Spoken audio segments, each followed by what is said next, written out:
chemistry teacher by trade, and gaming's kind of like my golf. It's the thing I put more money and time than I really should.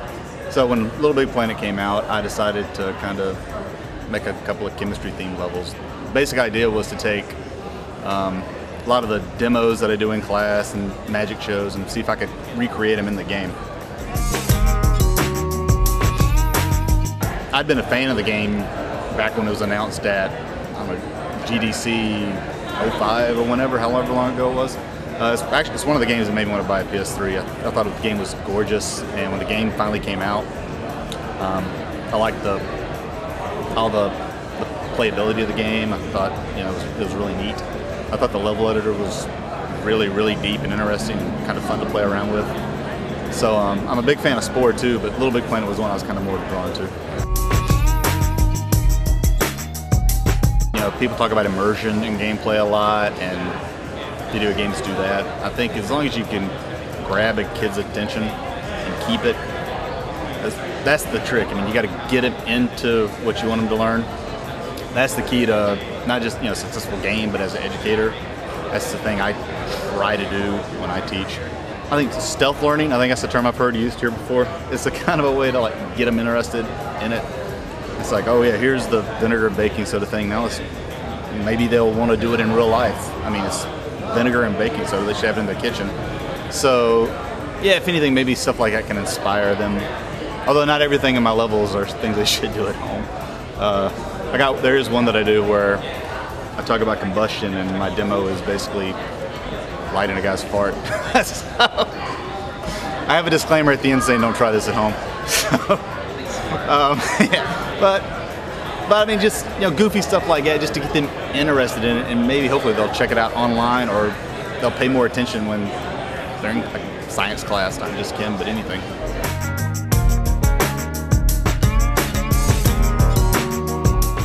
Again, after you kind of talk about different types of reactions, again, the idea was kind of duplicated in LBP. So, again, a kid hears about certain reactions in high school and middle school whenever they talk about these types of things. And again, you jump into a level like mine or some of the others, and you can actually just see examples of what they talked about in class.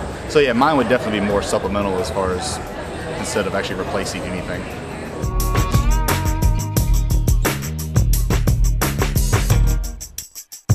I think it helps it stick just because it keeps their interest. And there's debate, in the American Chemical Society about, when is it okay to do virtual substitutions for online hands-on stuff.